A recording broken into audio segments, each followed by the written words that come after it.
Opening day is tomorrow, and it's on the first of the month. Wake up, wake up, wake up. Grab your bat and come on. There we go. See, grab your bat. Now, with that being said, man, we got the crew here. Make sure you guys are all tuned in. Make sure you're here on our Facebook watchers, YouTubers, Twitchers, and also our tweeters.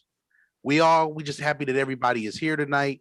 We got some special guests as you can see on the live. Hey man, I'm here for it. Let's start at the top. We got Tied Through. What's up, bro? How you doing, man? All is good in the Valley of the Sun. I'm ready for opening day tomorrow. I'm so excited because I know my team is going to repeat. I'm claiming it. But other than that, I'm just happy to go live with my guys, talk some, great baseball stuff. And today, I'm ready to throw a chair, throw down for my favorite pitchers. It's going to be heated, but this is what we're here for. Hot plates all day. Dish. And we got the guru in the building. Jorge, bro, talk to the people. What's up, fellas? Y'all already know who I'm repping all day, every day. Excited for opening day. You know what I mean? Even though Lindor probably won't sign with us, I don't even care, Trav. I know you're gonna say it, but the only day of the year where every team has the same record and they all have the same shot to make it to the postseason, right? So, gotta be excited about that. Let's get it started, fellas. And we got some special guests in the house tonight. I'm gonna start with the guy right there in the white t-shirt who does nothing but cause trouble every time he gets on the show. He happens to be an Atlanta Braves fan. We got my guy Trav. What's going on, man? Y'all know what it is, man. We in the dish, doing our thing, man. I'm just here for all the good talk and the festivities that's going on, man. Let's get this thing going, man. And last but certainly not least, the pain in my ass every day of the week. The one guy who hits me with more what than I've ever been hit with in my life. My dog, my brother from another mother, views 20 from the 22 zone. Scout extraordinaire, Vic Jr., man. Holla at the people, man. I love you too, brother. I love you too. Looking forward to certain things this weekend, seeing some of the guys this weekend. That's number one. Number two, talking baseball, my first love. That's number two. Gotta put it out there. I've been studying football for a long time, but baseball was always my first love. And number three, just a little disappointing to some of the fellas from the group, man, because I was looking forward to this Dynasty League, and I understand COVID happened last year and everybody was just like, blah, forget it. And then now this year comes around and nobody is motivated for the Dynasty League. Come on, man. I was looking forward to that. But, it's just whatever. We got the Scene Network that we're working hard for, and we'll talk baseball that way, I guess. Absolutely. So, YouTubers, tweeters, we're going to call y'all tweeters. That's what y'all be doing. Y'all be tweeting. YouTubers, tweeters, and we got the Facebookers because y'all be reading and y'all be posting. Sometimes I don't know what y'all be reading and posting, but it's okay. And then, of course, we got the Twitchers, the video gamers, my Alpha 5. Hey, man, let's start at the top. We got opening day tomorrow. I think we all excited because this year just has so many different things to offer. We got new players, new faces, and new places. We got pitchers that other people don't recognize, and then it's just a lot of good stuff that we got to do here. So let's start at the top. We're gonna start the show actually, and we're gonna name some division. We're gonna rank them. We're gonna put them in order how we think they finish in each division. And let's start in the American League. Tied Through, bring them through. Let's see. Let's show these folks what it do. My God. All right. Since the sun rises in the east, sets in the west, we're gonna start out in the east. Okay. AL East division. We have the Yankees. Shout out to Vic Jr. there. We have the Rays, Tampa Bay Rays, that is. Mm-hmm. The Toronto Blue Jays, the Baltimore Orioles, and your Boston Red Sox. All right, so let's start at the top. We want to come up to start from the bottom. Let's start from the bottom. Okay, so let me get my Drake dance going. Start from the bottom now. Okay. All right, so look, let's start at the bottom. I think the Red Sox are going to finish at the bottom. I'll put that out there now. I think they're going to be the bottom, the 5th team in the division this year. All right, we'll stay with that. So let me name the next team. I mean, obviously the Orioles. The Orioles ain't got much going for themselves. So that's why I thought that was just the sole bottom of that. But yeah, I mean, it's definitely between the Red Sox and the Orioles. Let's flip a coin. Yeah, flip a coin. The other 3 teams are just that much better than them. Mm-hmm. So who's gonna go next? Who's gonna go 3rd team in the division? I say the third. The third. I mean, even though they lost their top 2 guns, man, I'm gonna go with the Rays. The Rays. Go with the Rays at the 3 spot. Yeah, I agree with you, man. They lost those arms. I don't know how they're gonna rebound from that. Listen, we're not even gonna go. We're gonna go to Vic now, because if we leave Vic last, we already know who he's gonna pick. So Vic. I mean, hey, listen, I got invited to today's show. I didn't even know what was gonna happen. So, I am obviously honored that I get to choose the Yankees to finish 1st place in that division. I'm excited about this season. Everybody's healthy so far. We'll wait about 2 weeks into the season before we can confirm some health there. New strength and conditioning staff and everything. So we'll see what happens. But I mean, the lineup is stacked, of course. There's still some questions with the starting 5. We still got Garrett Cole. I don't even think Luis Severino is going to be ready until mid-season, and we don't even know what he's going to come back to. So, there has been some quality additions to that top of that rotation. So the Yankees, but like you guys said, the Red Sox don't seem to be exactly ready yet.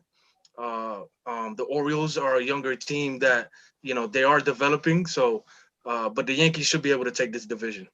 I mean, let's be truth about it. I mean, say what it is. The Orioles have been rebuilding for the last 15 years or something like that. Mm-hmm. Yeah. I mean, and who's at the 2? Who's at the 2 spot though? Who we have at the 2? The Blue Jays then. Say the Blue Jays, yeah. Toronto. But listen, don't. No, you fine. You did exactly what we thought you was gonna do. Yeah. You did exactly what you thought you was gonna do. My bad. Fine. I wouldn't be surprised also, Vic, and you could probably talk about this because this is your division. I wouldn't be surprised if you guys get a little banged up like you guys normally do every year. Mm-hmm. And, it's a closer race than a lot of people think with Toronto. Toronto's a good team. I mean, yeah, no, because you got the shortstop, Bichette's son. You got Vladimir Guerrero's son there. Who else? I mean, it looks like they got a Biggio's son. Yeah, it's like they have the whole. Man, they ain't got nothing but a bunch of juniors on their team that contribute. And the thing is, they look like and some of the things you're hearing, some of the things that we've already seen from them, they look like they can be quality to A+ type players. So that's going to be interesting. Of course, it's going to be about pitching for them. Pitching is always something, it's like defense in football. You're going to need it. But other than that, I mean, this is an up-and-coming squad too. That's, of course, one of the younger squads in the league that is going to be fun to watch in the next, hopefully a decade for them. And you know what's wild? That the best pitching team in the division just lost their 2 best pitchers and now came down to the rest of the division's level. Yeah, like that's usually you want to keep those pitchers and they didn't do that. That's their fault. Yeah, right? No, for sure. So Yankees, we have the Blue Jays, then we have the Rays, Orioles, and then the Boston Red Sox. All right, that's our order there. Next division, tie through. All right, we're moving to the AL Central, where this is going to be a little bit of a challenge. We have in the AL Central the Minnesota Twins, the Cleveland Indians. Shout out to Major League. Have you finished the movie? He knows who I'm talking to. He has not, probably. Hell no. Chicago White Sox, the Kansas City Royals, and the Detroit Tigers. I'm gonna start here. Start from the bottom, man. We here.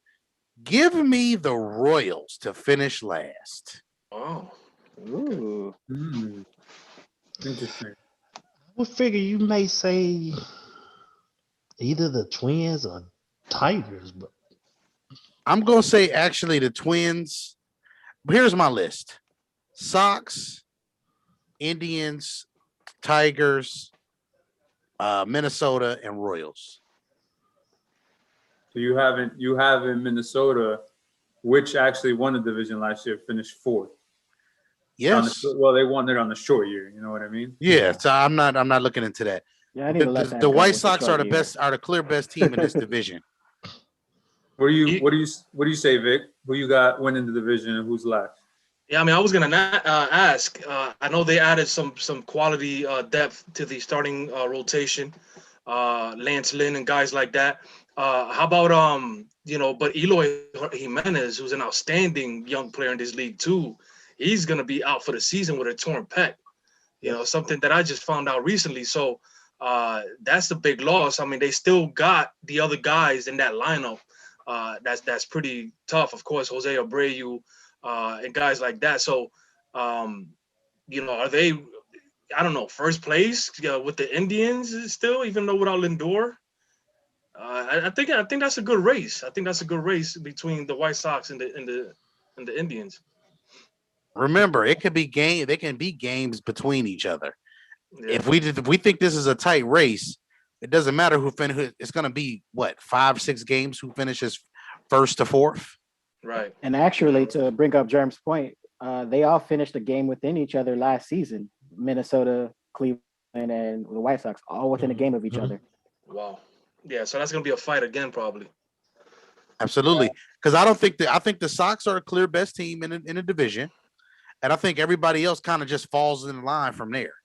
I'm only saying the Indians too because they still have some talent there, and defensively they still have some players there that are interested.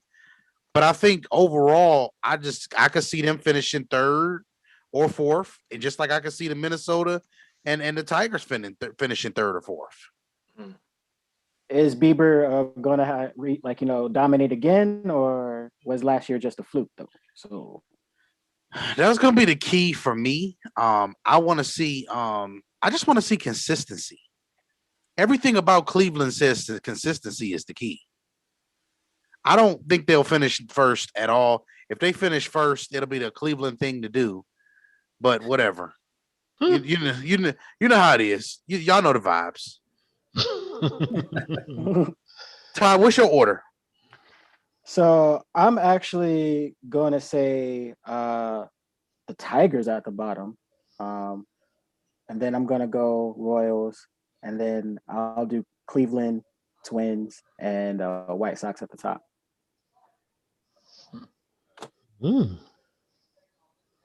Trav, what you got? I got the White Sox at the 1. I got Cleveland at the 2. I got 3. I got the Twins at the 3. I have Detroit at the 4 and the Royals at the 5. Okay. So you don't disagree with me then about the Royals because the Royals are just kind of the. I mean, Royale with cheese. they got to get back. They got to find some way to get back to 2015, but I don't see it no time soon. So, All right. Anybody else want to add anything for this division? Because we can go to the next one. I think this division is going to be a lot closer than we think. I think this division between the top 3 teams is going to be from like 87 to like 94 wins, somewhere between that range. And I think they're only going to be separated by like 5 games. That's what I think. I'm going to say something dangerous after Jorge's done, but go ahead, Jorge. I'm sorry. But after, I think the clear-cut favorite here is the White Sox. They're just too good. And, they hired their manager, La Russa, for a reason, right? mm-hmm. So don't count out if somehow, some way, I'm not saying they're going to be like the Marlins, but let's say the Royals surprise people this season and win some games. They have a great list of prospects on that squad, so it's possible. I'm not saying it's going to be a big splash, but I wouldn't be surprised if, they, win some games. Next division.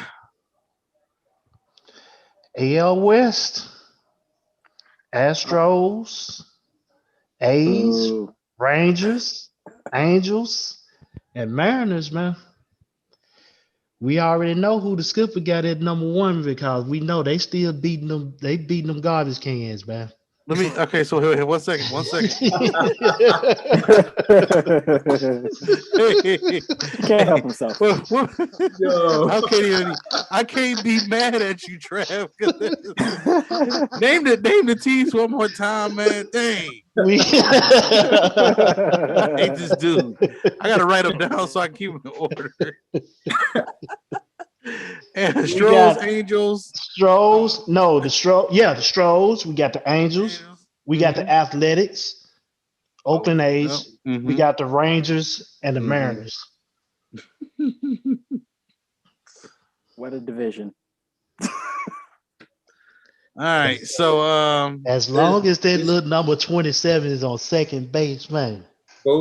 Both West divisions, the AL and the NL, there's such a big discrepancy within the top two teams and the rest of the freaking division. Exactly. Such a big, huge discrepancy. 3, 4, and 5. Yeah. 1 and 2. Those are the ones that's going to be fighting for a playoff berth. I tell y'all what though, this is gonna be interesting because I think I'm gonna disagree with a lot of y'all. But let's start at. I'll start at the bottom. Mm-hmm. I just think the Rangers don't have anything to look forward to. Okay, I agree.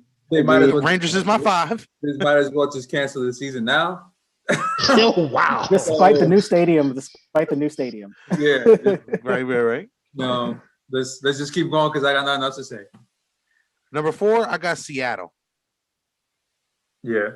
I think overall, at least the Angels have Trout, and that should be enough to make you the third best team in this division. You got the best player in baseball.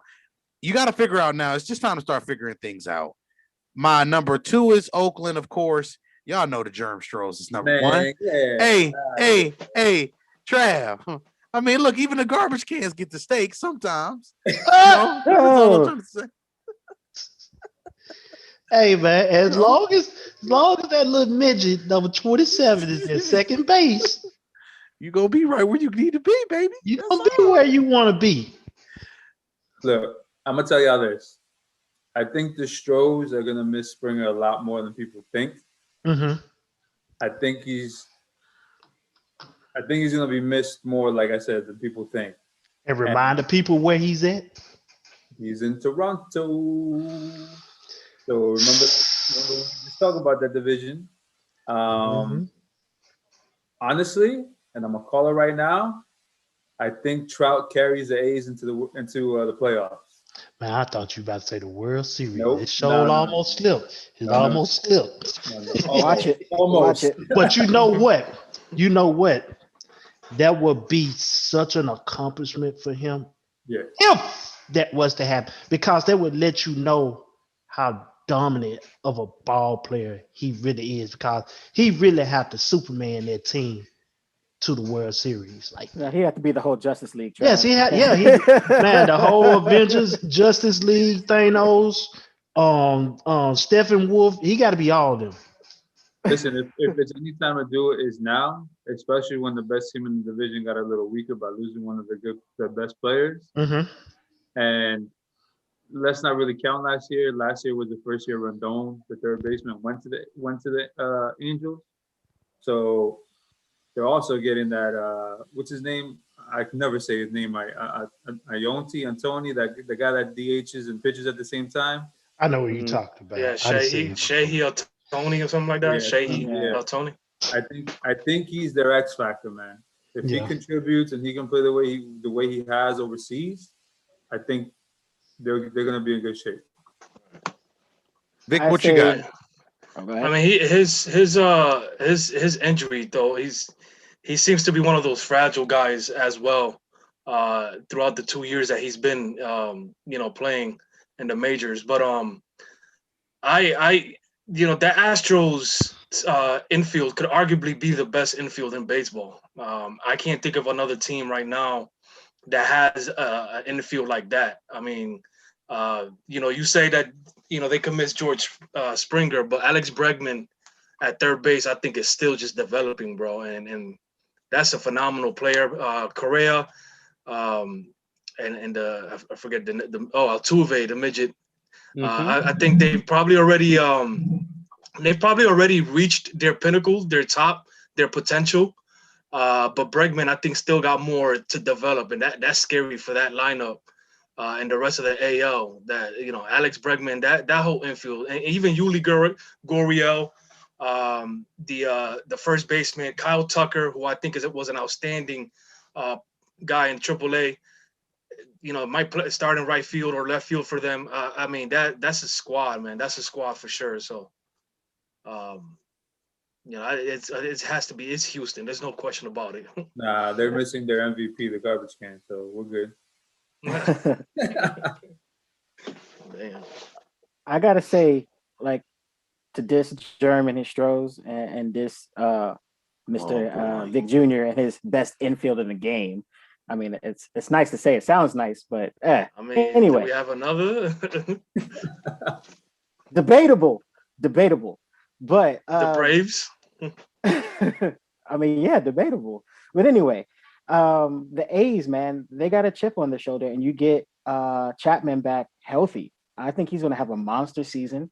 Yes, you lost, some great talent, but they got something to prove. They just won their first division since 2013, and people think it was a fluke. Nah, son, this is Oakland. So Oakland A's, stand up, show, the majors what you're made of, and go get that division back again. Astros are not going to stand in the way. Damn, so this is the division where it's the weakest, but we have 3 different winners, huh? Mm-hmm. That's wild. That's because this dude right here be acting like he don't know nothing about baseball half the time. That's why he lost the debate last week. Next, Whatever. NL. So NL. let's do this one a little backwards. Let's start with the NL West. Let's go from the West to the East. Like we were talking in the AL West, another weak division with the top 2 teams separating themselves from the other 3. We got, I'm going to start from last year's record bottom up. I'm going to go, so Arizona ended last year. Then goes the Rockies, San Francisco Giants, San Diego Padres, and of course, Ty's team. We don't even got to mention them. You know who they are. Put some respect on the champions' names. Nah, chill. All right, what y'all got? Trav, let's see what you got, bro. I see it still staying the same, man. It's still staying the same. The same exact way it was? I think it's still staying the same, man. I mean, dude, it's the Padres, they got Miguel over there. Are they gonna still put it together? But at the same time, it's just Dodgers got money, Dodgers got players, Dodgers got pitching staff. Dodgers are lucky enough to convert on 2 outs every damn game. So there you have it. Oof. What you got for us, Ty? I'm gonna make Ty go first because What? because we not letting you go last. You don't end segments here. Anyway, I think it stays the same. I mean, no one cares about the Diamondbacks, Rockies, or Giants in this division because the gap is that big. Am I worried about the Padres? And am I sweating a little bit? No, not sweating profusely. What? So, what? New teams, when they come together, they have to gel. Like, yes, Snell, Darvish is like that could be scary to anybody, but come on, our rotation against their rotation, our bats against their bats. Give me, the reigning, NL West champions again, and your World Series champions again. So it doesn't switch. Wow. Whoa. He is confident. Okay, so as much as I see, we unbiased here at the scene.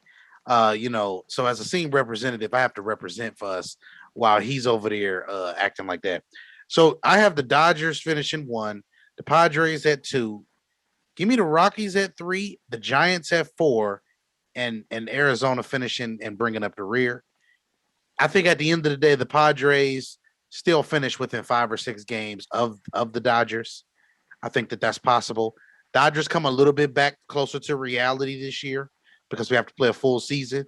So that means we're going to be able to see the pitcher staff have to sustain greatness. So we're going to be able to see that lapse in time that we get to see every year. So don't worry. They'll be where they're supposed to be at. Padres, this is your year, in my opinion, to put the Dodgers on their ass. This is your year. So I'm interested to see how that goes down. You're not going to give them year 2. No, I want year 1. Together. Yes, I want year Right. because you never know what to expect. The beautiful thing is you never know what to expect in year 1. Year 2, we probably already settled in on what we think is going to happen. Expect the unexpected. So I'm going to switch it up a little bit at the bottom. I think Colorado's going to finish last because don't forget their best player just left Arenado, and that's some huge shoes to fill. I don't think it's going to happen anytime soon. I think Arizona just squeaks out number 4. San Francisco stays on number 3. Between the Dodgers and the Padres, I think it's a lot closer than what Ty's saying. I think both teams win over 100 games. Whoa. I think that it's only going to be a 2-game win by the Dodgers over the Padres. Only 2 games. And I say the Dodgers probably win 105 and the Padres win 103. Wow. I think that'll be like only the 8th or 9th time to where a team wins over 100 games they're in 2nd place in the division.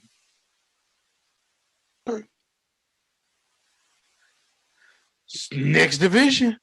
All right, let's go to the Central. Hey, I mean, I wasn't. Vic I could Jr. have a little. I could have a little tape. I'm over here been making mouth noises like, nah, come on. And you gonna skip over me? My bad. I mean, listen. Listen, I don't know. There's been some improvement with the starting rotation, Ty. Of course, you got Blake Snell start leading off for them, Mike Clevenger. You got Joe Musgrove, who they just added. I don't know. This rotation, that bullpen looks solid. That lineup looks solid. You know, you over here giving me a hard time about the best infield in baseball. I throw the Astros. I mean, these guys, you know, you can argue that. I don't know what the Dodgers have. Corey Seager and who after that. Wow. You know what I'm saying? In the infield. So give me the Padres to win over 100 games. Yeah, and the Dodgers fall short at 99 for this season. That's petty right there. It's a little petty. Hey, petty. I don't know. Every time I click on the rotation to check up on the rotation, it still shows Clayton Kershaw. Mind you, wow. I love Clayton Kershaw, but he has become the best worst superstar in baseball. Yo, just look I wish the Yankees ill. Let's go to the next division. All right. So the next division is the Central. This is probably the weakest division in all of baseball. And the Mets are in the division. It's crazy to say because a couple of years ago it was probably the best. No, Mets. You talking about the Central? Yeah, the Central. No, the Mets are not in the Central. We're gonna talk about them later. Listen. But let's continue. Yo, just give me like 10 minutes, bro. All right. So we got Pittsburgh that ended up in last place. Then we got Milwaukee, Cincinnati Reds, St. Louis Cardinals, and the Cubs won the division last year in the short year. Mm-hmm. What y'all say? Hey, Skipper, we're going to you first, bro. What do you got to say?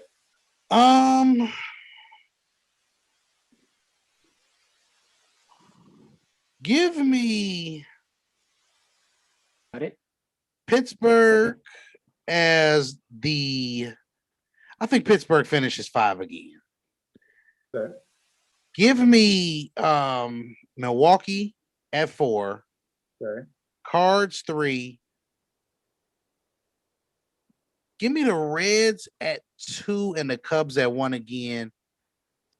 I'll just say I think this is around what we get because the Reds still don't have no bats. That's the problem with the Reds. Sorry, guys. Just gonna be honest. Sorry category. And Westrick too. Oh, Yeah. Zach is a Reds fan. Mr. West. What you got, Tyler? What you guys say about this division? Man. For whatever reason, I'm just gonna be spiteful and say, despite the Cubs winning last year, they're not gonna do it again. I'm done with the Cubs. I'm just done. So Cardinals 1, Cubs 2, Reds 3, Brewers 4, Pirates 5. What you got, Vic? I mean, I don't have a an order, but I like the Cardinals and the Cubs, of course, to go at it again. I think the addition of Nolan for the Cardinals kind of balances out that lineup for them.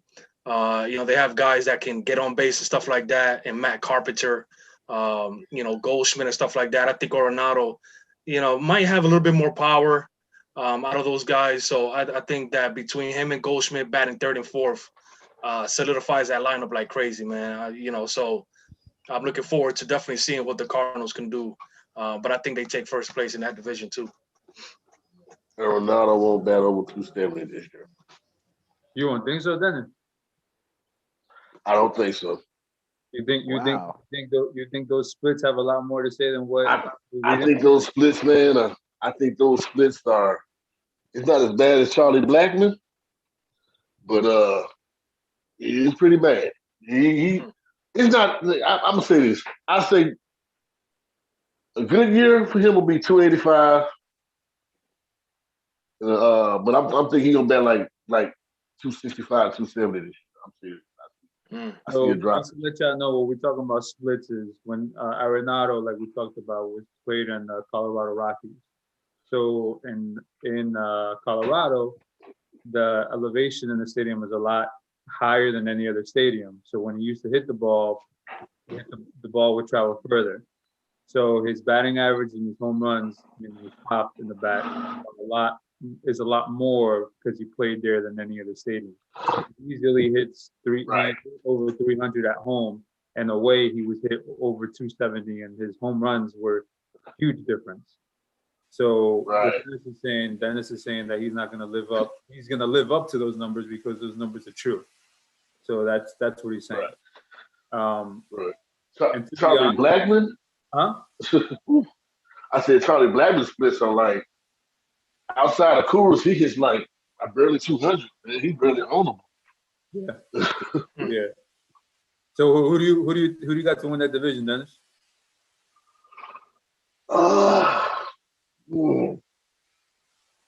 Kyrie already. I was thinking about the Cubs, but he was talking about the Cubs. He just.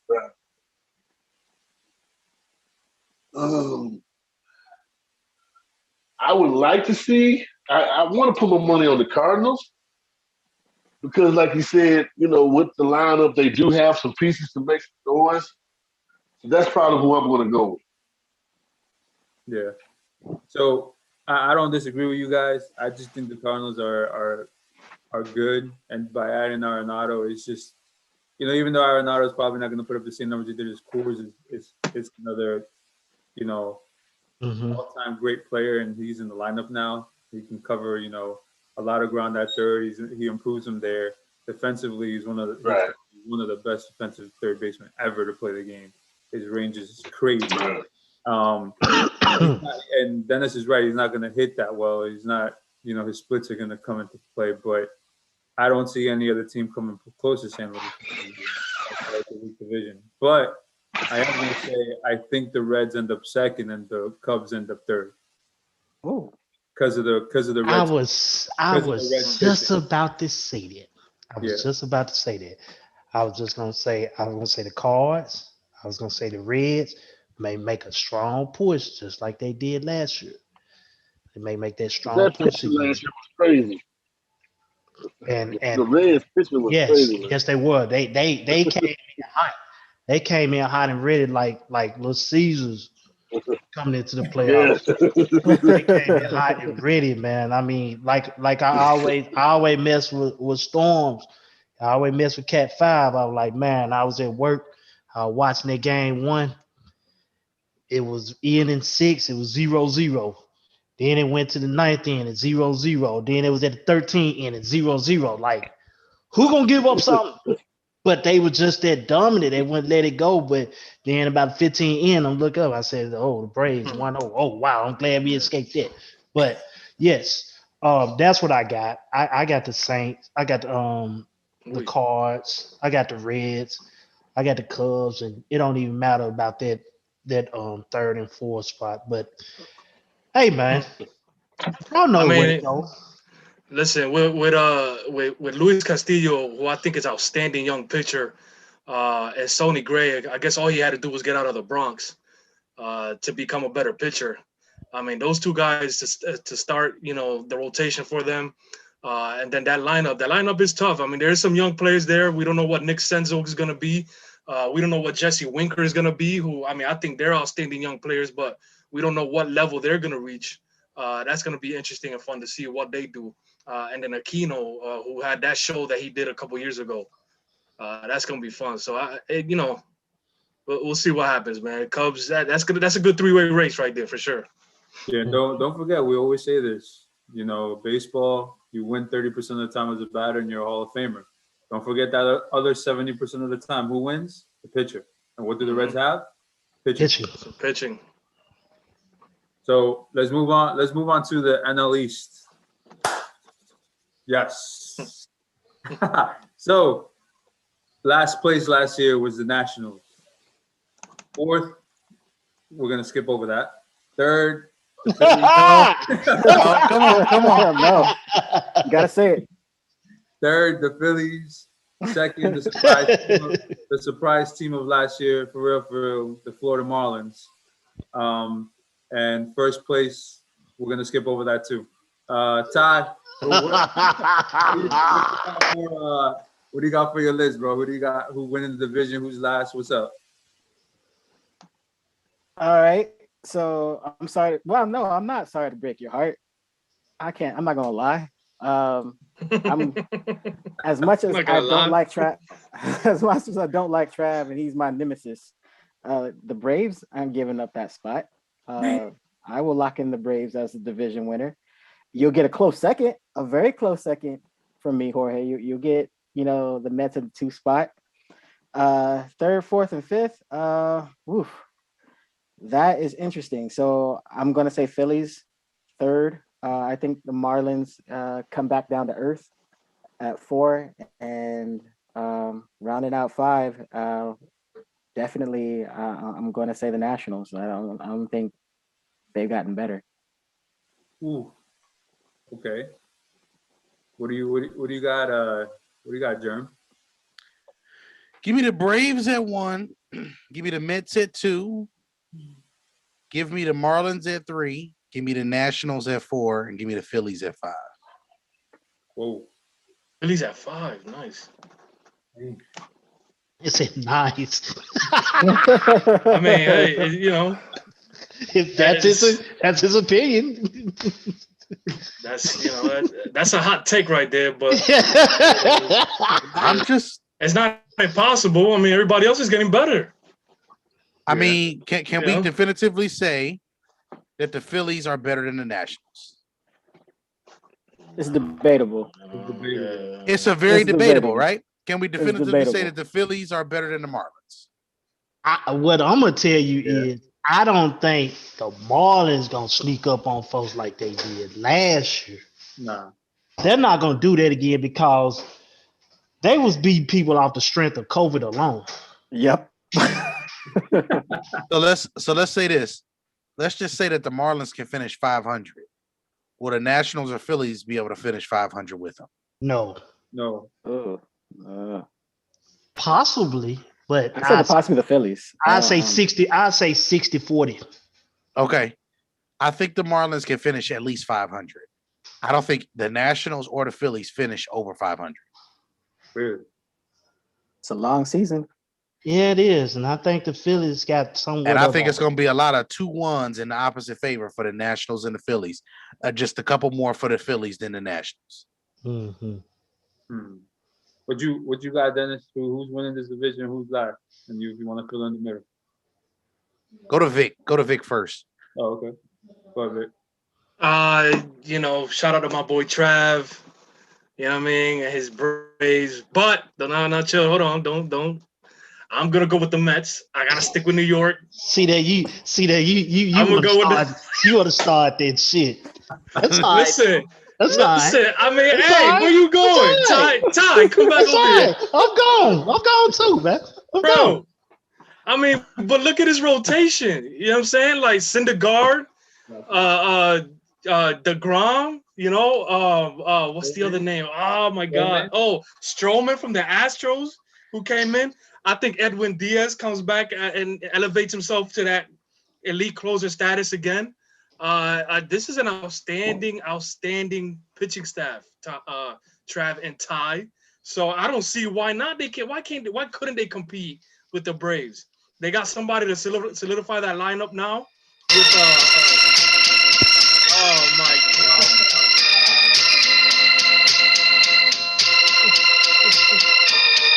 Yeah. You see how people be quiet because that song is that chop is so dominant. Hey yo, you know what that reminds me of, Ty? Trav, you know what that reminds me of? Of the 90s, of the late 90s when the Yankees was waxing that ass. They did. All I remember as a kid is all I see all these Brave fans going like this and the Yankees scoring runs at the same time. That's fine. And winning championships. That's fine.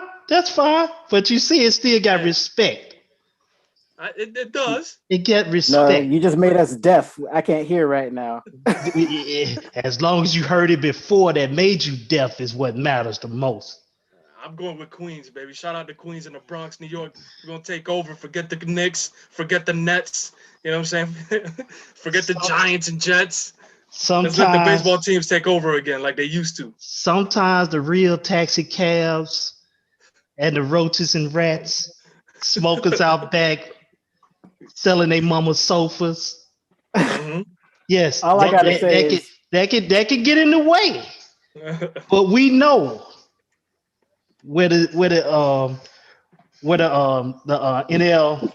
NL East resides.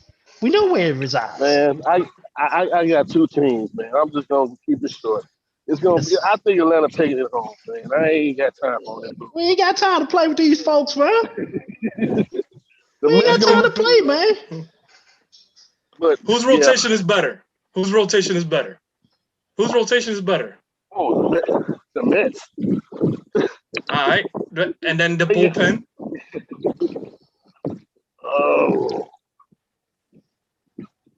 Is Soroka? Hold on. Is Soroka back for the? Yeah, Soroka is back. Soroka might be the best pitcher for the Braves, and that's questionable as hell. They got some young talent, man, but they ain't consistent, man. That's what it is. I mean, last year we got hot. Like I was again with Cincy, they was hot. Our pitching got hot, and then the next series, our bats came together. So we can give it to you the way you want it to be given to you.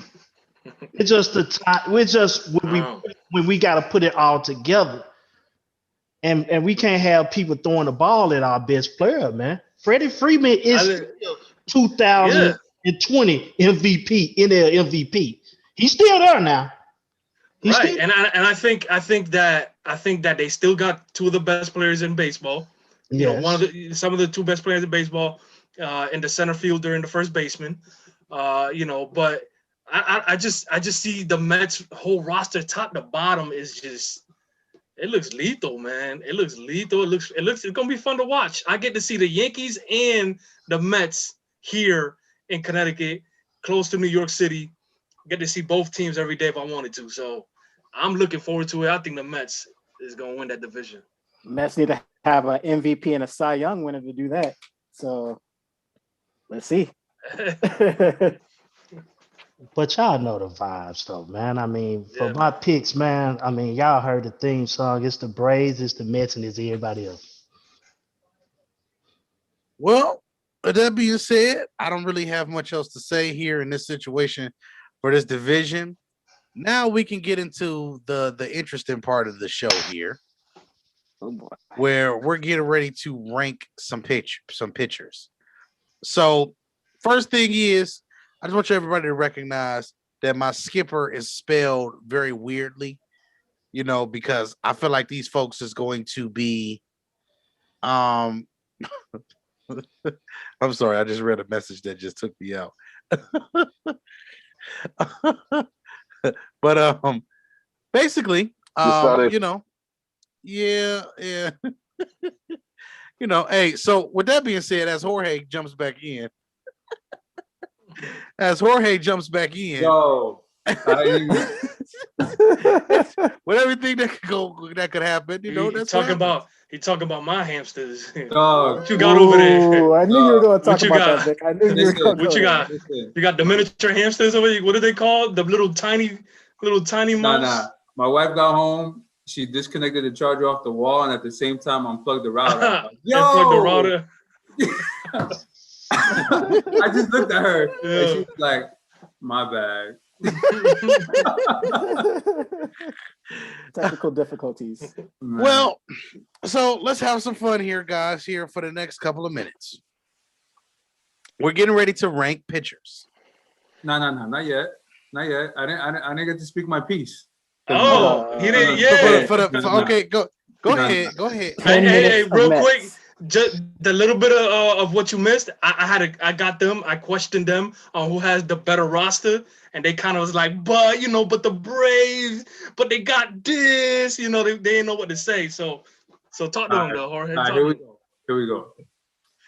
Last place, the Braves. Nah. I thought he was serious. I thought he was gonna be serious. All right, here we go. Last place is gonna be the Marlins. I don't think the Marlins are gonna sneak up on nobody this year. I don't think it's gonna happen. Last year was just a COVID year, and they took full advantage of it. Fourth place, I think is gonna be the Phillies. I think the Phillies are gonna end in fourth place. Just they got Real Muto, a couple players, but they don't impress me that much. Third place, I think it's gonna be the Nationals. I think the Nationals are gonna be a lot better than what people think. Don't forget they still got Soto, they still got Scherzer, they still got other pitcher. I always forget his damn name. I don't know why. Strasburg. There you go. And they're still a good team. Second place, I got the Braves, and of course, taking the division, my man. And I think honestly, I'm gonna go out on a limb like I did with the AL West. I think the Mets are gonna win over 100 games. I'm gonna call it right now. I'm gonna say 101 games. These New York people. Yep. I think they're gonna do it. I think they're gonna win 101 games and they're gonna take the division. I mean, look, that pitching staff is way better than Atlanta's. The one difference is the pitching staff, and the one biggest difference between Atlanta and the Mets on the Atlanta side is that Atlanta's better defensively. Right, but even offensively they can match up. I think that if that infield is outstanding now, Lindor balanced everything out for them.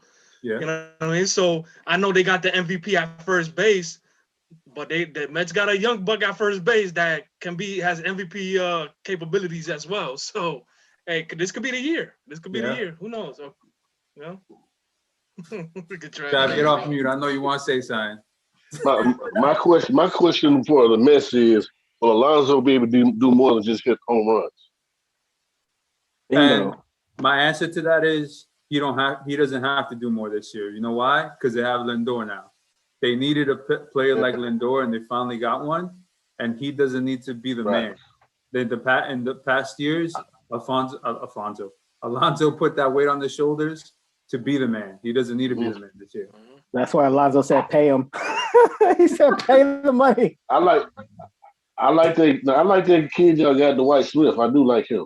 Yeah, that's what I was gonna say too. I was telling Jorge the last time we talked about the Mets is that kid, like if he can if he can play to a level that his upside shows, if he could get to that upside at least and kind of scratch that surface, they have a chance. I mean, because he's got some power. He can always bat fifth in your lineup and definitely help balance that out. Who are you talking about? Conforto, right field? No, Dominic Smith. Oh yeah. That's my X factor this year because right for them. All the other players on our lineup are gonna hit and we know what we're gonna get. But if Don Smith puts up numbers as compared to the other players, that's why I say I think we're gonna win over 100 games. Yeah, last year for my fantasy, he came through for me in the second half of the season. So there you go. Yeah. Vic Jr., I'm gonna tell you like this. We can talk football all day. We can talk basketball all day. We can even talk battle rap all day. But this NL Central, man, you got to go. You got you can't talk NL Central. I gotta be biased to the city, man. I gotta be biased to the city. Understand. Man. So now we get to go to the fun part that we're all here for. We're probably gonna break this up into 2 shows when we put it for the channel. So be on the lookout for that. There'll be 2 separate shows. So let's introduce this one this way. Now, last week we went ahead and we talked about all these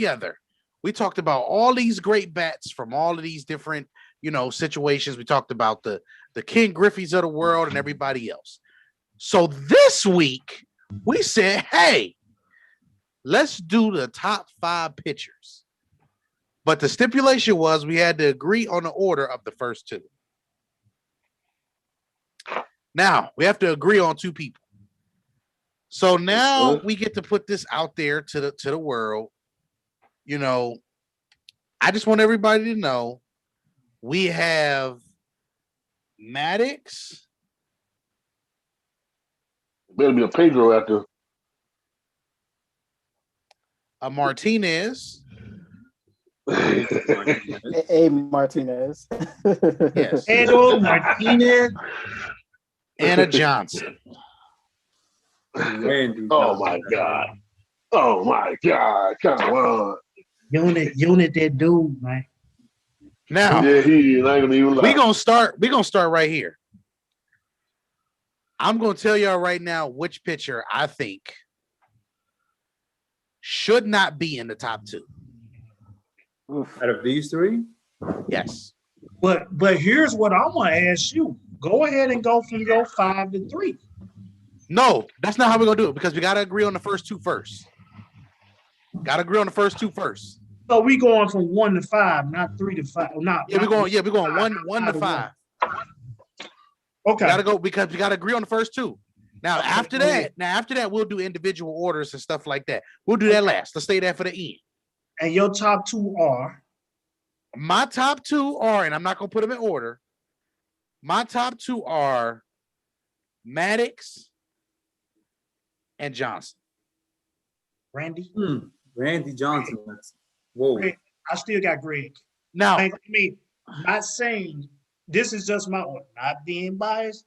I'm not. No, listen. Hold on. Wait. We're gonna let you in, Trav. Hold on. Disclaimer. Trav. Hold on. Disclaimer. Disclaimer. Now, here's what's interesting about this. Maddox is the most dominant out of all of these pitchers. He has the most Cy Youngs out of everybody except for one other guy that we're going to talk about, and we better have a conversation about. Are you with me, Jorge? Yes. You with me? Yes. Hey, Maddox is ridiculous, bro. I'm gonna be like, hey, Vic. I'm gonna say it in Vic's voice. Hey, bro, he's disgusting. Like, like, what are we talking about? Only thing that makes Randy Johnson elevated to me somewhat in this situation is going to be the one thing that we have here going on, and that's the fact he was 6'7". No, add three more inches to that. 6'10". He was 6'10". He was 6. Oh, okay. Well, okay. All right, hold on. Relax. Slow. Hey, Trav. Slow down, fella.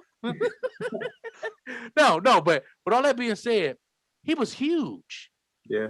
So we're talking about a dude who not only located just as good as all these guys we're gonna name, but he may have had one of the best arms we've seen as a pitcher. So I'm gonna start there. That's what I'm gonna start. That does not mean Pedro wasn't the man. Pedro actually won Cy Youngs with 2 different teams. People don't remember that. He won with Montreal, and then he also won with the Sox. And he was back to back with the Sox. Oh, He won 3. Hey, yes, he won back. Yo, to you back. know you old if you remember the Expos. Montreal's, man. yes. Oh, Montreal trust Expos. me, I Absolutely. remember that. I remember the Jerry curl. In all that. 97, when he won that, in 97, when he won with the Montreal, that may have been one of his best years. Ever. So look, so just so y'all know, I'm in the bag already. I was ready for this. And Go more, ahead, Jorge. and more into detail to that, he had 3 different stints to where he was the best pitcher in baseball. 3 different stints. He was Montreal, the Sox, and then later in his career to where it was just like, where's this coming from? When he decided to throw Don Zimmer to the ground a couple times. Yeah. What a jerk. Hey. Listen, What an ass. yeah, I hate him. It is what it is. And you know what? And out of these 3, you guys aren't even naming my number 1. Now I got another guy. But let's rank these 3 as a group. This is hard, bro. So wait, Jorge, who is your number 1? My number 1 overall. Uh-huh. If we gotta be talking about dominant pitchers and we gotta be talking about Cy Youngs and who has the most Cy Youngs, and we're talking about strikeouts, we're talking about He about to say Roger Roger Clemens. He about to say, hey, hold on. Yo, hold on. Everybody stop. Hold on, everybody stop. I want y'all to know right now, Roger Clemens has to be in this top 5. Yeah. There's no way he can't be in the top 5. And you know the reason why? He won Cy Youngs with 4 different teams. Yep. He won 3 7 of them, baby. one team. 7 of them. He won 3 in 1 decade. Yep. And he won in the AL and the NL. Listen, he won 2 Triple Crowns, 7 ERA titles. He has 118 complete games with 46 shutouts. He has 354 wins and 184 losses in 24 years pitching. 3 different decades. Hey, I know what people say, but Clemens got to be on the list. I understand. He was using steroids and been in the league for 35 years. Listen, Don't worry, man. Listen. Hey, if we're not gonna take anything away from the hitters that we're using it, we can't take anything away from the pitchers that we're using, because you know why? They were in the same era, and it is what it is. So, it's part of baseball. Oh yeah, see, You know I got. I'm gonna put something like a historical thing. We all know who's the number 1 guy in strikeouts, right? Nolan Ryan. Yeah. Right. You know, he never won 1 Cy Young. He had over 300 Ks a year, like 11 times. That Nolan. Yeah, he never won a Cy Young. Yep. Never. That's So- crazy. So what about? But see, here's the thing. Strikeouts are not always a test. Yes, I got my pen out because I got my notes on my phone for this. Strikeouts in these situations cannot be the only measurement of great pitching, No. because Of course. strikeouts are just part of it, because some pitchers are not strikeout pitchers. I mean, we got guys like, remember the Braves got a 90s era where they had how many? They only didn't win in the NL, what, 3 Cy Young winners in that whole 90s? Mhm. I think they went the first 7 years, and I think the order was I think it went Glavine, then Maddox won it 3 years in a row, then Glavine won again. No, he won 4 years in a row. Maddox. See, here's He won where the 4 problem lies. Yes, Yes. I'm finna get to that in just a moment. Yes. Me personally, my top two is Maddox and Clements. That's my Okay. top two. How many Cy Youngs Clemens got? 7. Clemens got 7. He got 7. And he won them like in the span of in the 90s also, correct? No, he won. So Clemens Oh, won what- 2. He won in 80, 86 and 87. Okay. Then he came back and won 3 in the 90s. But he won in the AL in the 90s. Right. And then So- he after that in 2004, Yes. he won again with the Giants, I believe it was. Was it the Giants? It was Houston. So the Astros. Yeah. That was it. That was when Houston used to be an AL. Right. Houston And then he AL. also, so the 3 that he won in Boston, though, those were the 3 he won in the 90s. Right. And then he But- won, what did he won? That was 3, 2, 1. And then he won one with the Yankees. Mm-hmm. And here's So he has 7. And here's the thing. Yes, Maddox is a monster. Maddox is a steroid-taking monster. Joker's a monster. Greg did this thing in the purest form, man. From 92 to 95, who was the best pitcher? Listen, he was. 92 to 95, Jorge. 92 to 95, Vic. I 92 to 95, Jern. 92 to 95. Hey, let's real quick. Preacher Let's, Man. 92 real to quick. 95. real quick before you go, Jorge. Can't forget about the 18 gold gloves he got on his resume too. That's exactly what I was getting to. Oh, okay. He's the most rounded and the most consistent pitcher that we have on the list by far. And I'm gonna give y'all some numbers. He had 2 20-win seasons, 5 19-win seasons, and 2 18-win seasons. That's Matic. So that means there was Leave me alone. There was 9 seasons where he won at least 18 games. He was the most consistent. But we're not talking about most consistent. We're talking about most dominant. We're talking about somebody that's going to dominate no matter where they pitch and who they pitch against. And let me in comparison, let me give you some numbers. Maddox had 355 wins to 227 losses. Let's just compare those numbers to compare them. Clemens had 354 wins to 184 losses. Man. So he had about 40 less losses, let's say. All right. And then Clemens' ERA is 3.12 to Maddox 3.16. Clemens had a better ERA. Innings pitched, Maddox is at 5,000. Hold on, you muted, Trav. Trav, you muted. By 0.41, about So let me- 0.04. Let's have some fun with this. Stop your numbers real quick. I'm not stopping your numbers for a bad thing because I knew this was gonna come to this. I knew it was gonna come to this. I knew it. Trav, Roger Clemens won in 86, 87, 91. Came back in 97, 98, 2001. I mean, Jern, first of all, I'm finna shut this one real quick. Y'all saying that Clemens is good on all these other teams. We can't help it that we kept Greg Maddox for how long, and he stayed dominant. but that's not. But, We can't help that. But We guess can't what? help that. Guess what? Greg Hold on. Maddox, Hold on. like, Hold on. We Hold can't on. help that. Hold on. We're not penalizing anybody, Trav. You're saying this is what you're saying. You're saying that Greg Maddox was the best pitcher from 92 to 95. Correct or incorrect? The Cy Youngs tell it all. But that's not the question, Trav. Is that what you're saying? Yes. And does anybody here disagree with that? No. Nope. But can we That's- agree that's- before Greg Maddox, Roger Clemens was the best pitcher, arguably in baseball? That Greg stretch. Maddox was pitching before And you then and I was he was- born. Okay, but cool. But Trav, we're talking about we're talking about this. We're talking about Clemens potentially being the best pitcher in more than one stretch.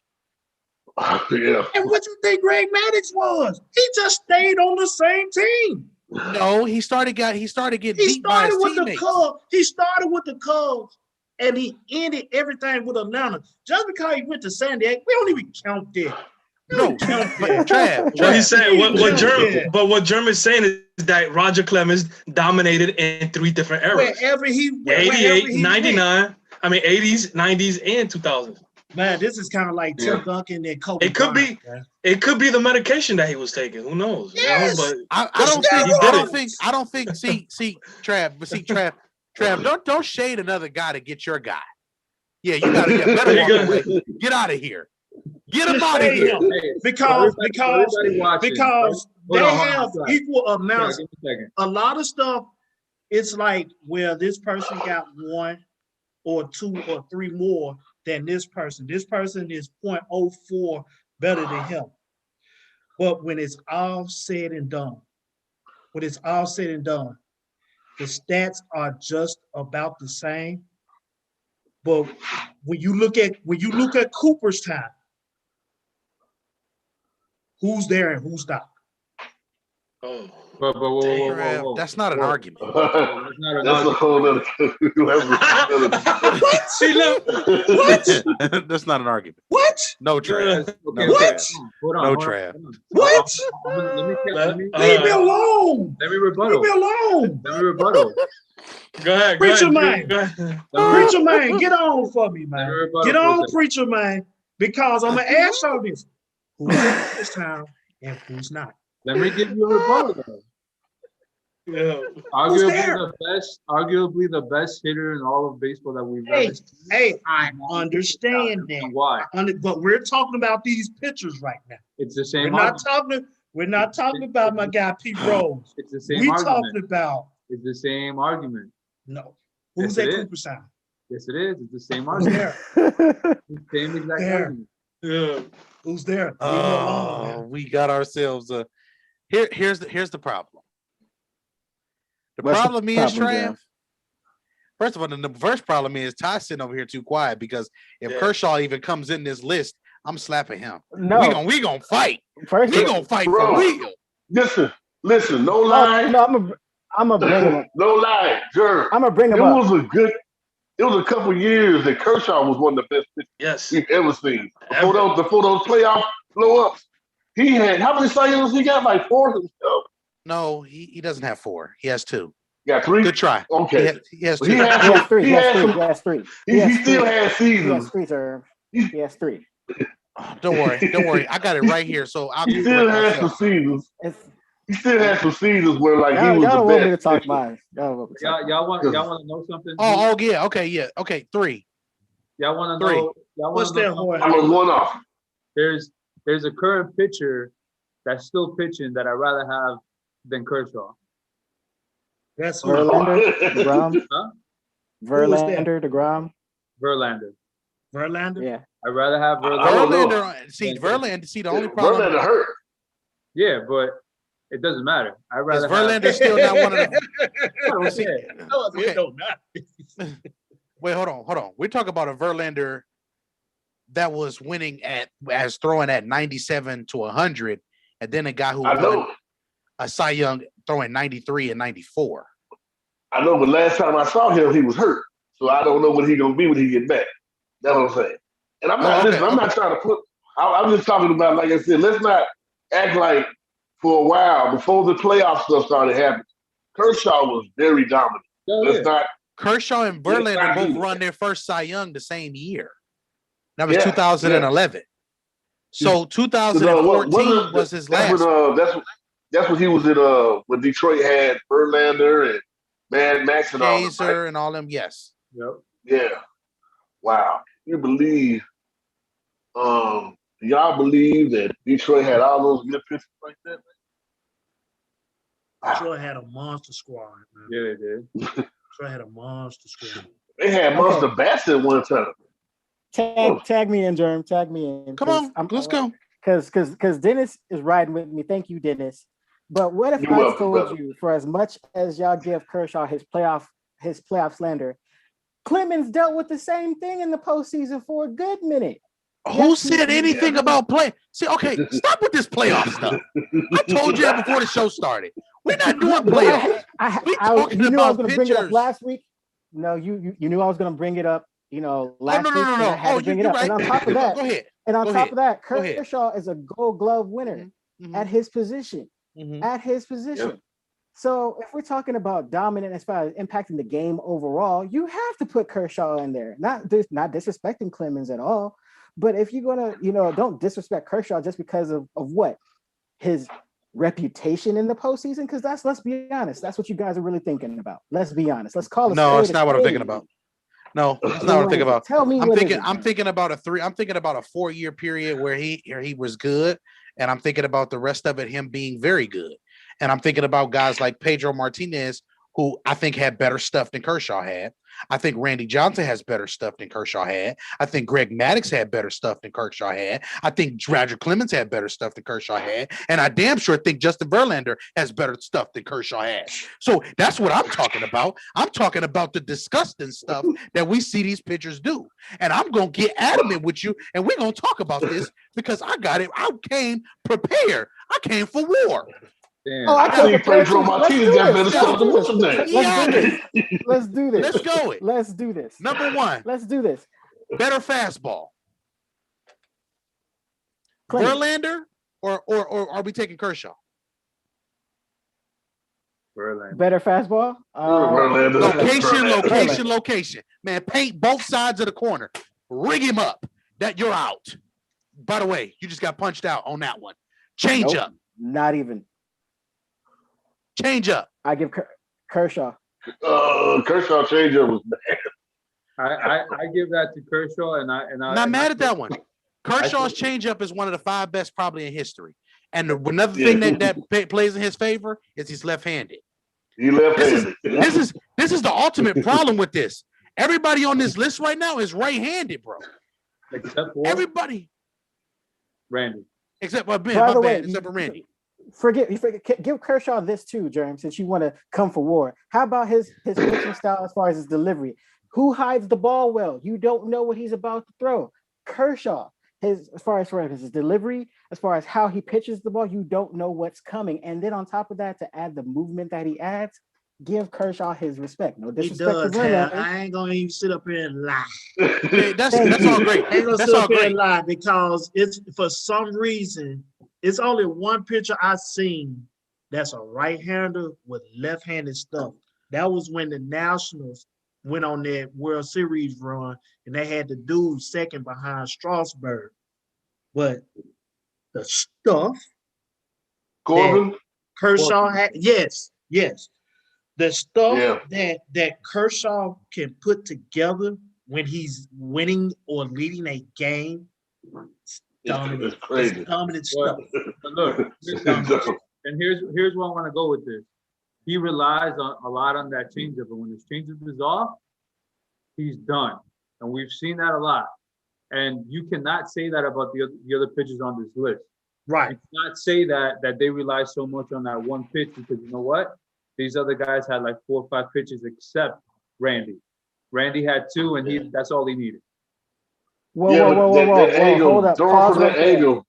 Pause right there, because that changeup, he didn't throw as much as you guys think he does. He throws the curve and the slider a little bit more than that changeup. But that curveball with the 12-6 drop, come on. Yeah, that shit is crazy. It But is. you know, Randy Johnson, if you look at it, Randy Johnson, 6'10", you already got that little few feet on the mound like that. And he's throwing down at you left-handed, coming from the outside like that. Now, he didn't throw over shoulder. He came from the outside. Preaching. And that my God.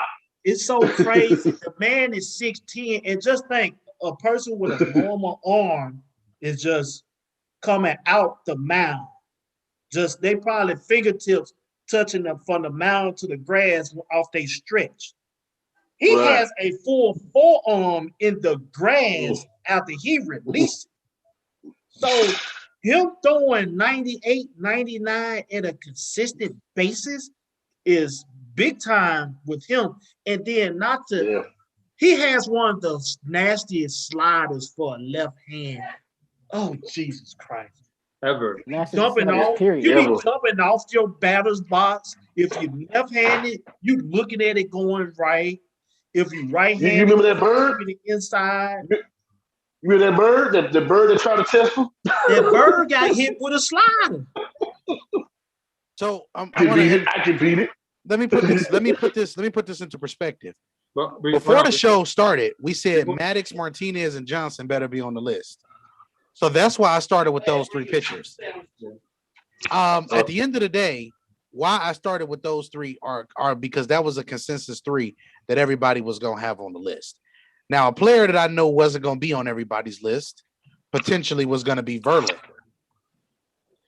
But this is somebody that needs to be in consideration. So, of course, I knew that he was going to bring with Kershaw. So we're talking, again, we have 5. So Roger Clemens and Maddox are the first 2 guys. Does anybody have any discrepancy against that? Speak now if you ever hold your peace. Is they 1 and 2, or those just the first 2? Those is 1 and 2. No, I got Madison and Clemens as 1 and 2. I mean, well, that's fine. I'm saying those are the first 2. No, I'm asking you. Okay. I don't think you understand what I'm saying. Yeah, I'm no. asking you. Are you putting Clemens at 1 and Maddox at 2, or these are your first 2 that you want to debate as a both 1 of or them. 2? Both of them. Well, here's the thing. I say Maddox is 1 and Clemens is 2. Jorge, what's your order? My order is Maddox at 2 and Clemens at 1. Ty, what's your order? Yeah. I'm definitely going Maddox at 1, and I'll do Clemens Rocket at the 2. But I want to fight for Randy Johnson. No back talk. You just asked the questions to the other people. Oh, no. I already asked the questions. No. Dennis, it's your turn. Dennis, it's your turn. Oh my God, I'm a Yankee fan, man. We already know. Hey, this is not a situation where it's about if we talk about being fair and objective. The same reason why Barry Bonds is the best hitter ever. The whole thing about this is it's not easy. Oh, man. It's not, man. Because look how we picking little things from each pitcher that they can do. That lets you know And this is some real stuff. And here's the right? thing: I'm not even knocking what Roger Clemens has done. Right. They both have Nobody is. Nobody could. Here and there. It's only one place you separate these guys in history today. It's that one place. That don't separate them though. They don't separate them. Not right now. Don't. We're talking about a situation where we have all agreed on this same platform. You don't want that the writers think you don't want it to separate because it's a difference. So, okay, all right. Is Tim Hardaway still one of the best point guards ever to play, and he's not in the Hall of Fame? He's not a top. He's not among the top 50. Not a 50, top 50 as far as point top guards? 50 players. No, not top 50 point guards. Me personally, that's just my favorite guy. That's my favorite guy. But I'm asking you, is he a Hall of Famer? Well, right now he's not in there. Do he deserve to be in there? Yes, he does. Yeah. But I can't sit up. But I'm gonna tell you this: who do you want to compare him to that's in the Hall of Fame, though? That's the thing, right there. That's the thing. Again, that's the thing. Here's what we turn. No. You're going to tell me who in the Hall of Fame that you want to compare Tim Hardaway to. I don't have to compare him to anybody because he has his own lane. Who do you want to compare him to that's in the Hall of Fame? I don't have to compare it to anybody. Listen, what if I said to me that Tim Hardaway was better than Mark Jackson? But that's fine. That's fine. Mark Jackson's number three all time in assists, brother.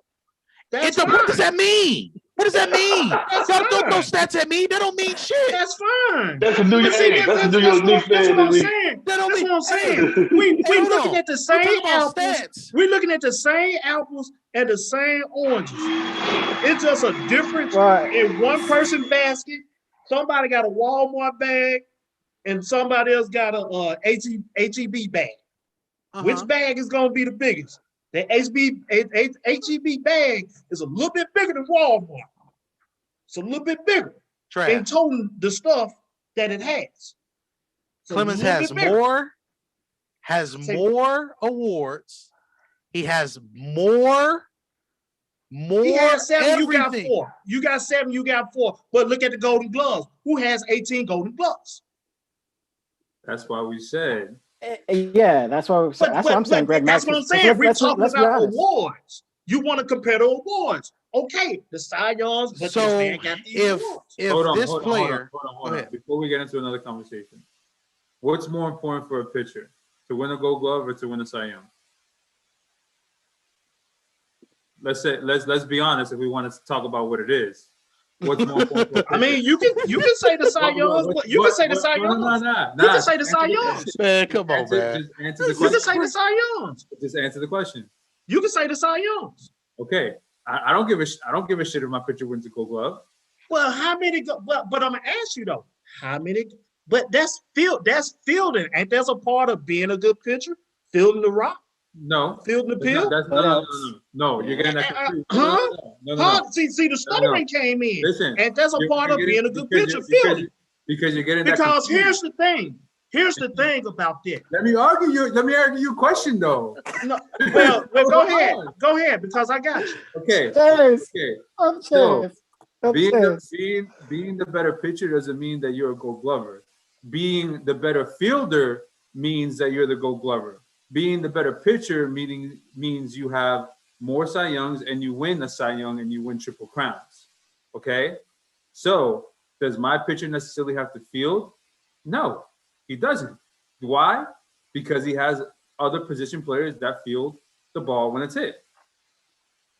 So, if I'm grabbing the pitcher, okay, am I going to pick DeGrom that has Cy Young that has been dominant but hasn't won? I don't think he's won the Gold Glove. Or am I going to go with, let's say, Scherzer right now? That's probably a more athletic pitcher, let's say. I'm going to go with DeGrom. Surprisingly, because you brought that up, Jorge, surprisingly, Greg Maddox doesn't have a Triple Crown. Nope. That's a surprise. He does not. It is? You sure? He doesn't. Greg Maddox does not have a Triple Crown. Yep, he does not. He does. No, because But this is where stats don't matter, because think of other. Go ahead. Yeah. Think of other people who have gotten Triple Crown, like Johan Santana or Jake Peavy. Are we going to say Jake Peavy and Johan Santana and Shane Bieber, are we saying they're the best pitchers of all time because they have a Triple Crown? No. And here's what I say about the Golden Gloves, because how many Clemens has? It ain't too many. He has none. But you Clemens, look at Greg he Maddox, intimidated people. and the at reason plate, why man. these Golden Gloves go to bingo, because of the intimidation and the fact that he throws hard stuff to get by. Maddox throws stuff in locations to spot his stuff, because notice, to get a Gold Glove, the pitcher got to be fielding somewhere. He throws balls at locations where he can field or his players can field. So with those Gold Gloves, that tells you the pitcher. A lot of y'all, I'm going to say this, and I'm going to say this in a genuine way. The intimidation factor and the hard throwing factor of Roger Clemens don't get fooled by it, because that's what he thrived on. The thrive that Maddox went on was location. He didn't walk too many people. He kept the ball in play for his fielders to take care of. And you see the wins. You see the body of work that both of them put in. Yes, Clemens is going to strike out a lot of people because that's his style. Maddox get people out. If it's by strikeout, by location, or if it's by fielder's choice or anything else. So what are you penalizing Roger Clemens for? I'm not penalizing for anything. It's just the fact of the matter. When it all boils down to it, somebody ain't in Cooperstown and the other one is. Oh my God, here we go. That is the worst. Trav, as long as I know you, this is the worst argument I've ever heard you put. It's politics on that. That's politics. Like you can't put that out there and say that because that doesn't work. I'm not Ty, I'm gonna let you go. And the words and the grounds that you're going to incriminate yourself further with your bias. But come on, let's go. It ain't bias. It's just it's gonna be biased. People don't like it. We know why 2 New Yorkers don't like it. It would have been a third one if he had stayed. That's all it is. Nah. I get it. This ain't no bias. But we know the real. This is just strictly going off of what I've seen. And listen, you're talking about a pitcher. You're okay. You're talking about a time frame that Maddox was the best pitcher, right? You're talking about what, like 5-year stretch, let's say a 5-year stretch to where he was the best pitcher. Right. Okay. Clemens had 3 different decades to where he was the best pitcher. I can't help he's old. What? Can't help he's old. They pitched almost the same amount of years. Maddox is that man was everybody I give knows. up, man. Didn't they pitch about the same amount of years? They did. I'm just messing with y'all. They did. So it was 20. I think he pitched like 24 years. Maddox pitched 24. Clemens, what, 25? Clemens started pitching in 85, Maddox in 86. Yeah. So it's 24. It's like 24. It's like 25, 26 years. It's just a year difference. What are we talking about? What are we talking about? I'm just messing with y'all on that. But I mean, he looked old. Listen, I remember. I'm gonna be honest with you. I remember when Clemens came to the plate. Clemens made motherfuckers back up off the plate, bro. I mean, he ain't scared of him. Especially on the inside. That inside fastball was because he used to beam people, Dennis. He used to beam people. Hey, guess what? So the best pitcher and the best batter all have something in common. And the intimidation factor. Yeah. There's a difference between intimidating with your stuff and then and Trav, let me make sure I say this to you. Chin music. If there is any pitcher that I will put up against Clemens' body of work, it has to be Greg Maddox. Yep.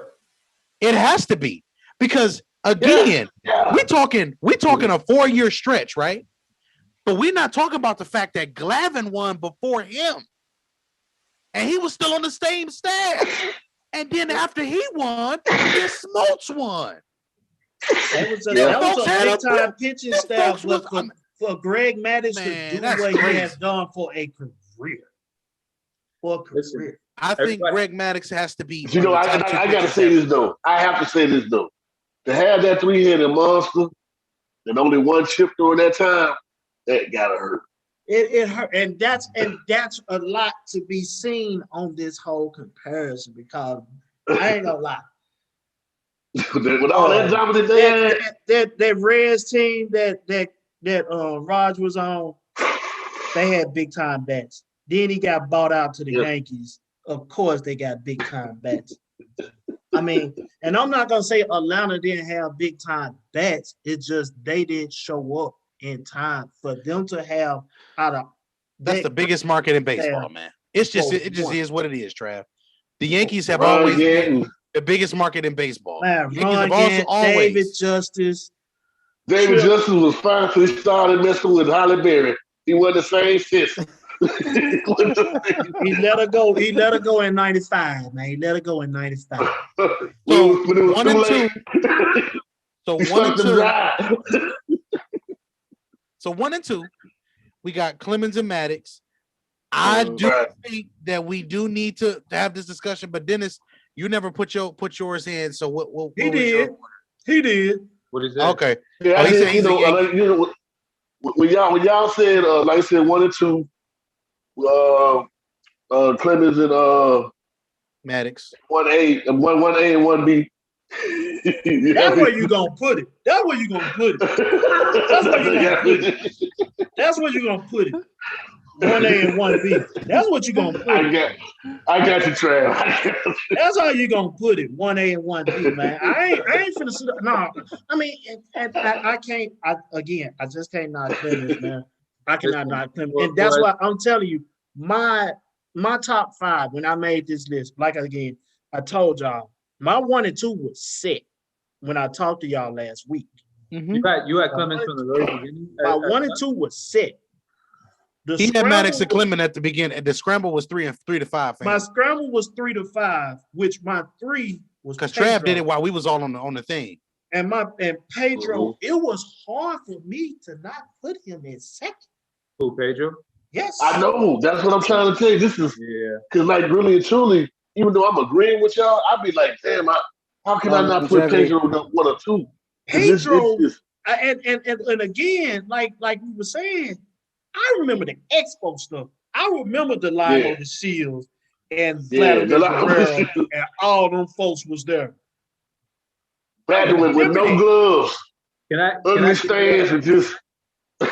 give y'all some numbers so you know how great Pedro was? Go ahead. Talk to me. He won 219 games and only lost 1. I mean, not 100, excuse me, 100. He had an 8-year career. He averaged 12.1 games, 12.1 wins a year, and 5.5 losses a year. That's crazy. And when he won his 200th game, he had the highest winning percentage in MLB history. He won 70% of his games. And yes, I had Pedro at 3. I put Unit at 4. And my 5, you would not believe, Ty, who I put at 5. Kershaw. Say that again. Kershaw. Wrong. Who you think, Ty? Because I picked you first. Bro. I'm gonna tell you before. I ain't gonna even let you guess it. I'm just gonna let the people know. The person I put 5 to me is one of the most underrated pitchers that the Dodgers ever had, and that was Orel Hershiser. I like yeah. I'm surprised. I'm surprised. I put Orel as my number 5. I'm surprised. Orel had some years too, man. Orel had some years. But that's the thing about it, though. He had some years. Overall, Kershaw didn't broke a lot of his stuff. But just my top 5 in opinion. And I just put him there because he's been so overlooked. But that 1 and 2, I would sit on. But Pedro, if I'm gonna do it like this, if I had 1A and 1B, Pedro is 2. Hands down to me. Mm-hmm. I agree because my top 2 from the offset were Clemens and Maddox, and then my 3rd was probably Pedro. But it was really hard for me to pick who was 1 and 2, whether it was who was first and then who was second between Clemens and Maddox. They were right head to head. But check out this rotation. The big unit is your number 4 starter. Oh my God! He hasn't mind. That's for sure. That's something else, man. So who is everybody's number 5? We got Hershiser for Trav. Ty, who is your number 5? My 5 was Kershaw. Who is your number 5, Jorge? Verlander. I had Verlander too. I got Jacob DeGrom. Man, listen. I didn't want to put DeGrom up there, and I'll tell you why. If DeGrom gives me another 3 years to where he dominates the way he has, he's gonna be in this top 5. Another 3 years. But I understand the Verlander argument. Yeah, Verlander, man, he's just been dominant and so underrated. And I want to say one thing, man. For as much as we talk about baseball being a team sport, it's really a one-on-one matchup with the person on the hill and the person in the batter's box. So that's why we did top lists for pitchers and also a lineup, because we want you guys to understand that the two most important players at any given time on the field is the person on the bump and the person in the box. It's a mind game between them. And we wanted to let y'all know who the best pitchers were and who also we consider the best lineup as far as our lifetime goes. So our lifetime. So for our lifetime, we go into 85 because 85 is enough time to put everything into perspective. And I thought 85 was perfect just in general because some of our guys were still around in 85, 86, as we seen with the two guys on the list. We talk about with Clemens and Maddox. I just want everybody to understand. Shouts out to everybody in the comments. Jason, we can explain that further about, the fielder aspect and what the difference is and stuff like that, but what all of that stuff being said, I just want everybody to understand, like, the fact that I understand why Trav is standing up for his guy. And I'm not saying his guy. It's more because, hey, he's worthy of being stood up for. Listen, and you know what? When you say that, that's when somebody come to you and they bring up, and you talking about the top of the baseball time, stuff like that, and he throws out a great match, you can't argue that against him. You can't. He's accomplished. You know what I'm saying? It's so like you said, we can do it 1A, we can do 1B, we can flip it. You know what I'm saying? It all depends on your preference as well. Trav didn't even use his best argument to me. Like, his best argument for Greg Maddux, because they both had long careers, but look at how many home runs Greg Maddux gave up, and look at how many home runs Roger Clemens gave up. With power pitchers, now, there you go. You live by and die by the swing. You die by. And Roger Clemens was a power pitcher who was a workhorse. Yes, he pitched a lot of innings, but he also gave up a lot of home runs compared to Greg Maddux, who didn't. Yeah, you know what? You made a good point. Well, Tom, that's what you're there for. You pick my guy Greg Maddux. That's what you do. Okay, so let me give you this argument. All right, if you want to go that out there, how much did Greg Maddux? How much more did Greg Maddux benefit from having Glavine and Schmaltz in the same rotation as him? Woo. Let's say that. Woo. The same way as Roger Clemens had the same benefit for having David Wells and all them fat pinstripe fools that he had behind him. So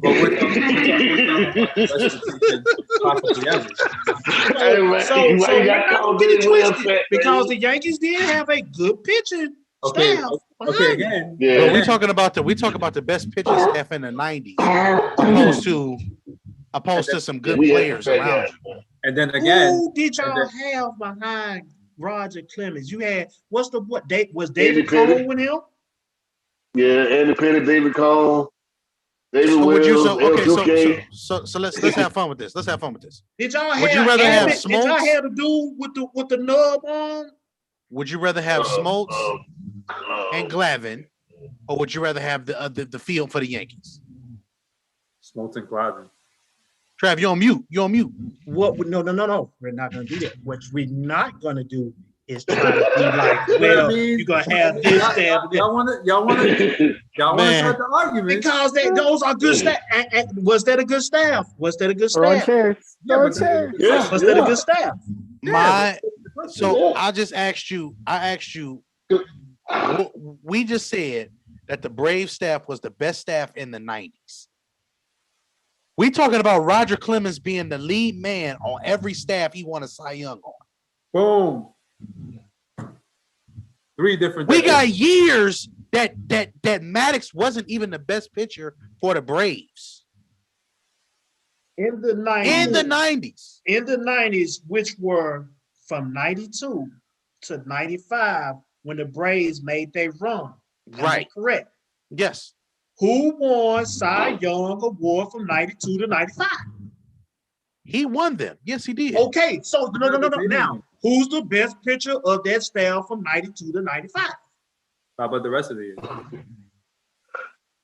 Who won the Braves at 96, 97, 98?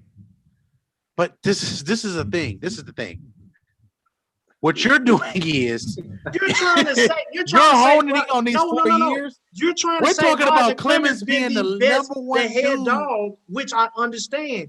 If you want to play the if you take Greg Maddux and put him on other teams, would he be the head dog of those teams also? If you put Roger Clemens and Greg Maddux on the same staff, who would have been the number one guy? That's that 1A, 1B crap. No, That's what we on right no, no. That's what we Clemens on would have right been now. number one. Y'all remember this in WWE? Yo, get the table. We about to put him through the table, bro. Yeah, the 3D. No, 3D. that's just Right now. the fact that y'all. I mean, and I understand, and I totally understand. But Greg is that dude. Like he's just that dude. I mean, Greg y'all is like cold. Hey, you know what? y'all like Nobody is power. hating on Y'all hating like on him. power. Y'all like speed Go and ahead. power. I like finesse and skill. Go ahead. Trav, I'm you not probably- saying you probably- that. Go ahead, Dennis. I'm sorry. I'm sorry. Not to switch the subject, but I was thinking about some of the other pictures you were talking about. Homeboy get talked about a lot in funny ways, but to me, when the Yankees was in the playoffs, one of the most clutch pitchers they had was Andy Pettit. Andy Pettit. Yep. Yes. Yep. That dude was Underrated. serious. Pettit, He was so good in the playoffs. he was good. You know how he was one of them pitchers, like they would have him pitch like a game 1, game 3, or game 7, like it's like your ace would go. Yeah, man, he was good. And you want to know what was so underrated good pitcher- about another him? underrated pitcher you guys had right after Andy Pettit that took over for Andy Pettit is Mike Mussina. Oh yeah, Messina was nice. You seen it, but the thing about Pettit was, to me, I mean, I'm not a Yankees fan, but I watched him. I watched him a lot, and the thing about him was he was a location type of dude. Yeah. He knew how to put he stuff. was. He knew how to put stuff. He knew how to paint. He knew how to paint. Right, yeah. Dude Listen, was right. nice. He knew how to paint. Listen, as far as what we're talking about, as far as pitcher, not throwing, the best location we've seen is Maddux. We're not even Oh arguing. yeah, we all know that. Hands down. That's it. We all know it. We're Hands not down. arguing that. There is no arguing that.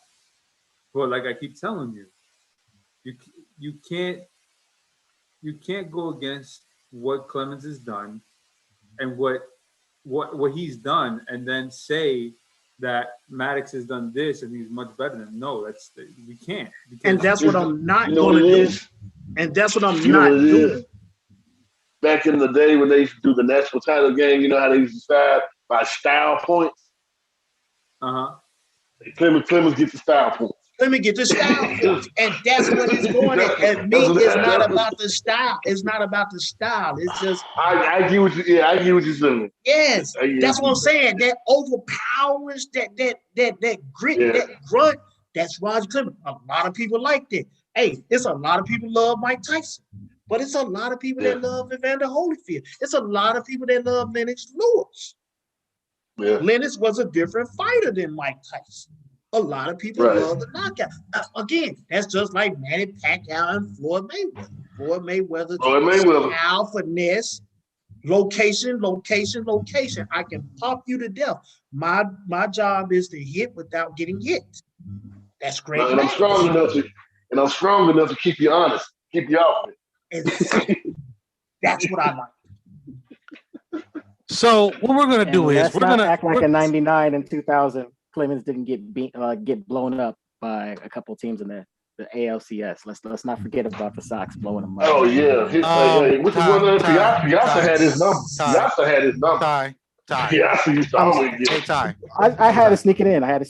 Ty. I wanted to do it. Your picture get blown up every. I was gonna say We gonna call him C4 from now on because he just beat Hey, blown no lie up all though. the time. Jerm. Yeah. No lie though. Piazza had Clemens' number though. Real. Yep. Piazza had Clemens' number. And Listen, there what are did Clemens do to always Piazza? Clemens beamed him. always gonna be pitchers. There are always gonna be situations where what we're gonna have is we're gonna have preference arguments. The only thing here that I'm saying is we're talking about the one thing that matters in pitching sometimes in these situations, dominance does matter. Yeah. No matter how it's done, it matters. It has to matter for something. Now, does that mean that we have to take that away from Matt? Because I think hitters were a little bit dominated and a little intimidated by Greg Maddux. It was saying, hey, he come out here and he started painting these. He started Econo spray painting these outside edges. You couldn't be too patient with him because like he said, man, he'll start high with something, then all of a sudden he'll drop that thing by your knee, and the thing will go. You don't know where he's going. And that's the best part of him, and that's something that we can give him for that, and that's a beautiful part.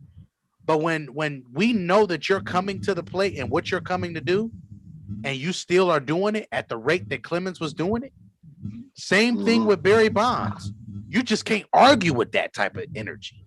And let's not forget to go with that. 2 out of the top 3 pitchers that we named, which was Pedro and Clemens, with leaving Maddux out of this, they dominated in the sport when home runs dominated the sport.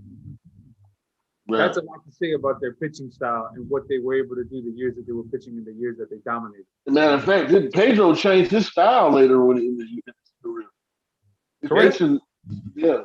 Pedro won in 97. He won in 97 with Montreal, and then he came back and he won, I think it was 99 and 2000.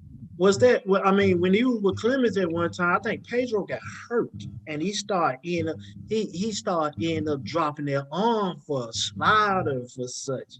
Yeah. But the movement on his shit. Pedro different, man. I love Pedro.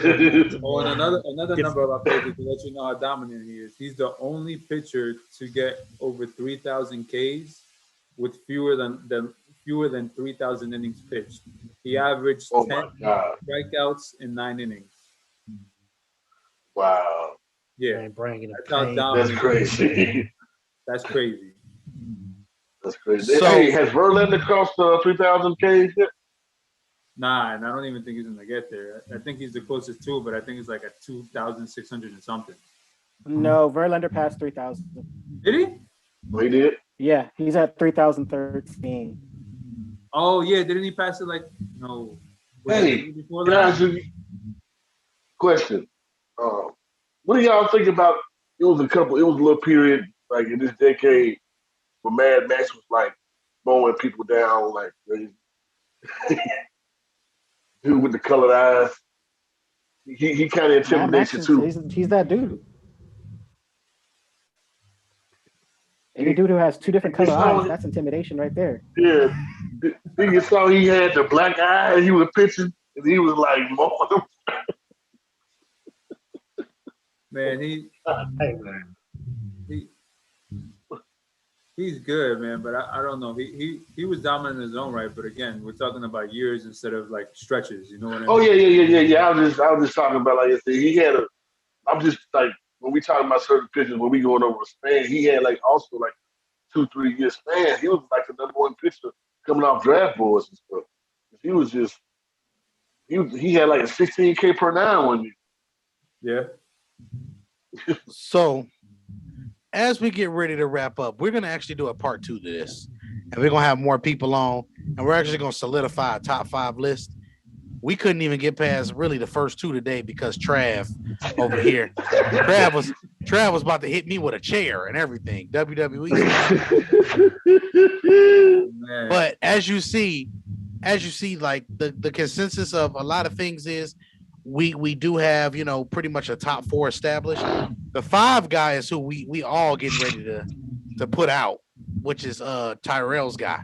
So we getting ready to put him out. So we got to do another part of this. So that being said, this is going to be a 2-parter. Make sure you guys check out the first. Can he get honorable mention?